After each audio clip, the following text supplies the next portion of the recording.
Welcome to Reflect with Ed Fassio. Get ready to experience one of the world's first 100% digitally generated podcasts, where we take a step back, dive deep, and strive to learn new things. Join us as we unpack thought-provoking ideas, personal reflections, and inspiring stories to help you stay in the know. Reflect is brought to you by the minds at ByteBrain and powered by emerging technologies from Google, HeyGen, OpenAI, and 11 Labs. Thanks for tuning in. Now, relax and prepare to reflect. Welcome to Reflect, one of the world's first 100% AI-generated podcasts. Today, we're diving deep into the fascinating world of rupture and repair in relationships. Okay.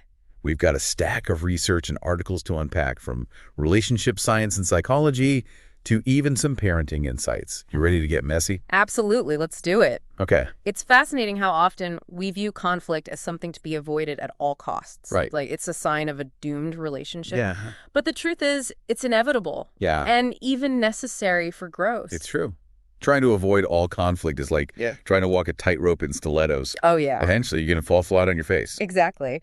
One of the most surprising things that came across in these sources is the fact that even in the healthiest relationships, couples are only truly in sync about 30% of the time. Wait, seriously? Yeah. Only 30%. So basically, disagreements are practically baked into the relationship cake. Yeah. Knowing that takes some of the pressure off. Absolutely.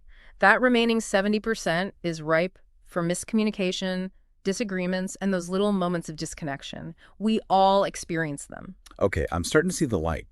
So how does this whole rupture thing fit into the picture? A rupture is essentially any disruption in that connection, big or small.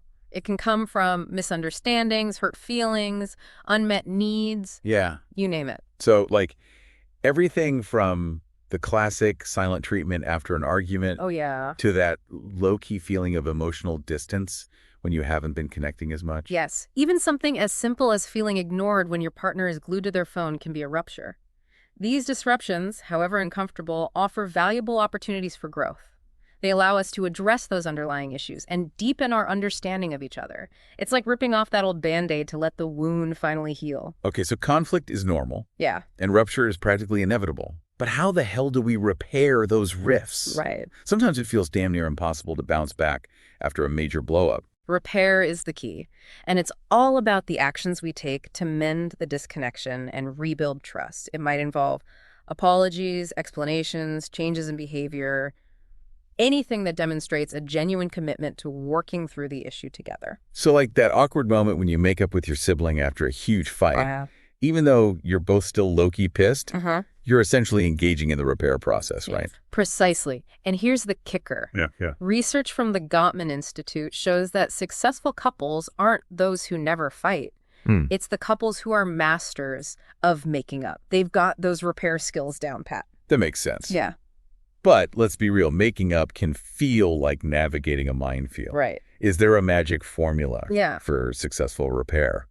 While there's no one-size-fits-all approach, the article, Family Conflict is Normal, It's the Repair That Matters, outlines 4 key steps for an authentic repair. Okay, lay it on me. Yeah, okay. Step 1. Step 1 is to acknowledge the offense. All right, so you screw up, you admit it. Pretty straightforward, right? It's actually a bit more nuanced than that. It's about truly understanding the other person's hurt. Okay. Even if you didn't intend to cause it. Right. Remember, the goal is to reconnect. Right. And that requires empathy, my friend. Right. So instead of getting all defensive And or trying to justify my actions, I need to put myself in their shoes. Right. Got it. Yeah. Empathy check. What's next? Step 2 is to express remorse. Wait, that's it. Just, I'm sorry. No need for some long-winded explanation about why I screwed up. A simple and sincere apology can be incredibly powerful. We'll get to explanations in a bit, but for now, focus on acknowledging the hurt you caused and expressing genuine regret. Got it. Apologize like you mean it.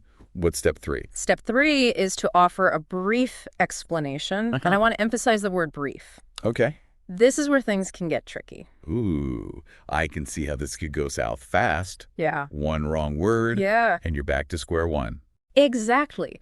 Explanations can be helpful to clarify misunderstandings, Okay. but the key is to keep the focus on the other person's experience. This is not the time to justify your actions or shift blame. So explain yourself if it helps them understand your intentions, Yeah. but don't make it about you. Right. Keep the spotlight on their feeling. Exactly. Got it. What's the final step? The final, and perhaps most crucial step, is to express your intention to fix it. This is where we move from words to action. Yeah, you need to demonstrate a genuine commitment to preventing that same hurt from happening again. And remember, actions speak louder than words. Yeah. Exactly. It's not enough to just say, I'll try not to do that again. You need to offer concrete ways you'll change your behavior or handle things differently in the future. So basically, I need to put my money where my mouth is. Actions speak louder than words and all that jazz. Makes sense. Yeah. But sometimes saying, I'm sorry, just doesn't cut it. Right. What about those situations where words feel empty? Can we repair ruptures in other ways? Absolutely. Repair isn't always verbal. Okay. Sometimes the most powerful acts of repair are nonverbal. Ooh, now we're talking. Give me some examples. Okay. I'm all about those grand gestures. Well, there was this one anecdote in the family conflict article about a dad who had missed all of his daughter's childhood birthdays due to well life. To make amends, he traveled 2,000 miles to surprise her on her doorstep for an adult birthday. He wasn't a man of many words, but that action spoke volumes. It was his way of saying, I'm sorry, and I care. Damn, that's powerful. 2,000 miles. That's dedication. Yeah. Talk about a grand gesture of repair. Yeah. What else? Sometimes repair can even be playful. There was this family who had a jokey routine of saying, you were right, I was wrong, you were right, I was wrong, to acknowledge little screw-ups. It was their lighthearted way of moving past minor transgressions without letting them fester. That's actually really sweet. Yeah. And I bet it helped diffuse tension and prevent things from escalating into World War III. Exactly. It created a sense of lightness and humor around making mistakes, which is so important in any relationship, whether it's with a partner, a friend, or even coworker. So it sounds like there are tons of different ways to repair those little rifts in our connections. Yeah. But here's the million-dollar question. What makes some repair attempts successful while others fall flat? That's where the friendship foundation comes in. Okay. The Gottman research found that repair attempts are much more likely to succeed if there's a solid foundation of friendship and positive interaction to build upon. So basically treat your partner like, a good friend. Groundbreaking. It may sound simple, but it's easy to let those small acts of kindness and appreciation slip, especially when life gets busy and stressful. Right. But those seemingly insignificant things, Yeah. making your partner a cup of coffee in the morning, Okay. expressing gratitude for something they did, Yeah. really listening when they're talking, those are the bricks that build a solid foundation of connection and respect. So it's not about never messing up. Right. It's about consistently showing up as a good friend, especially when things get tough. Exactly. Damn, this whole rupture and repair thing is pretty mind-blowing. It's like a whole new way of looking at relationships. It is a different lens, isn't it? And it emphasizes that conflict isn't the enemy. Yeah. It's how we handle it, the repair we put into the relationship, that truly determines its strength and longevity. Okay, so if we zoom out and look at the big picture, what does all of this mean for us out there trying to navigate the messy world of relationships? It means we need to shift our perspective. Right? We need to stop fearing conflict and instead see it as an opportunity for growth, Okay. a chance to learn and deepen our bonds. And we need to remember that repair isn't a one-time event. It's an ongoing process, a commitment to understanding, empathy, and rebuilding trust. This raises a pretty important question. Are there any situations where repair just isn't possible, where the damage is too great to come back from? Like, is there ever a point of no return? That's a tough one. While I believe most relationships can benefit from these principles, Okay. there are definitely situations where the hurt runs too deep or where one or both parties are unwilling to do the work. So, like, if there's been abuse, infidelity, or a complete lack of respect? Yes, those are situations where it might be necessary to prioritize your own well-being and safety, even if that means walking away from the relationship. Okay, that's important to acknowledge.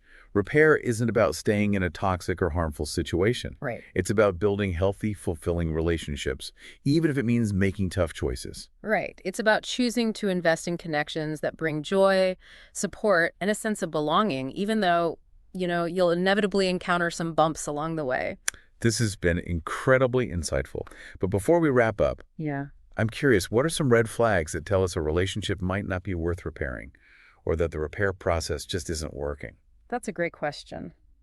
One major red flag is a consistent lack of accountability. If one person constantly blames the other, refuses to acknowledge their part in the conflict, or doesn't seem truly remorseful, that's a sign that repair is unlikely to be successful. So if it feels like you're the only one putting in the effort, Mm-hmm. that's a pretty bad sign, right? Uh-huh. Like, I'm over here tap dancing for your attention while you're just scrolling through TikTok. Precisely. Repair is a two-way street. Okay. It requires both people to be committed to understanding each other and working towards a resolution. Makes sense. Yeah. What other red flags should we be on the lookout for? Another big one is a pattern of unhealthy communication. If your conversations constantly devolve into personal attacks, Yeah. yelling matches, Oh, yeah. or the dreaded silent treatment, Yeah. that's a sign the couple hasn't learned how to effectively navigate conflict. So even if they apologize after a blow-up, Yeah. if they keep repeating those same negative patterns, the relationship's probably in trouble. Exactly. Repair isn't just about smoothing things over in the moment. It's about learning from those conflicts and developing healthier ways of communicating and interacting. It's about evolving. Right, so it's not about sweeping those issues under the rug and pretending everything's fine.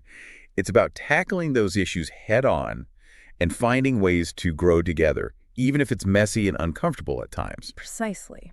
And that growth requires a willingness to be vulnerable, Okay. to admit when we're wrong, and to make a genuine effort to change. It's about choosing to show up and do the work, even when it's hard. Okay, this is all starting to make sense. Yeah. But I have to be honest. Yeah. All this talk about rupture and repair, Mm-hmm. it makes relationships sound like a lot of work. Let's be real. Relationships are work. But it's the kind of work that can be incredibly rewarding if you're with the right person. Okay, so maybe it's not always sunshine and roses. Yeah. But when we master this whole rupture and repair thing, Yeah. those relationships have the potential to be stronger, deeper, and more fulfilling than we ever imagined. That's a beautiful way to put it. Yeah. It's about recognizing that the challenges we face in relationships can actually be catalysts for profound growth and connection. So instead of viewing conflict as a sign that something is wrong, Yeah. we can see it as an opportunity to build something even stronger, Right. something more resilient, Mm-hmm. something pretty damn amazing. This is a powerful shift in perspective. It is, isn't it?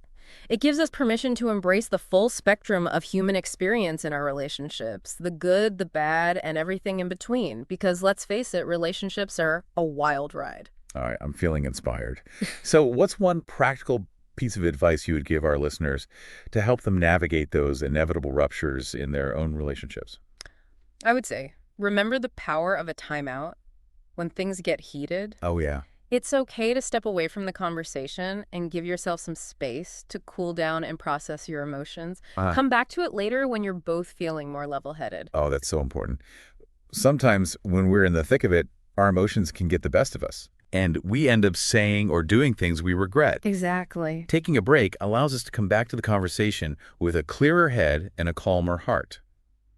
Like hitting the pause button before things go from zero to nuclear meltdown. Exactly. It's about choosing to respond thoughtfully rather than react impulsively, and that often requires a little distance and time for reflection. Okay, time out.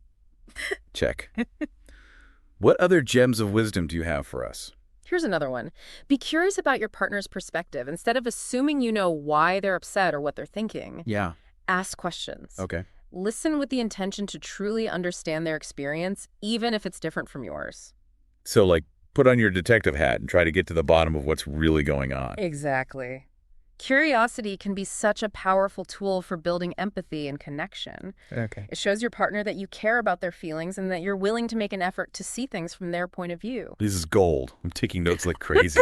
And remember, curiosity shouldn't be reserved just for moments of conflict. Make it a habit to regularly check in with your partner, Yeah. ask about their day, and show genuine interest in their thoughts and feelings.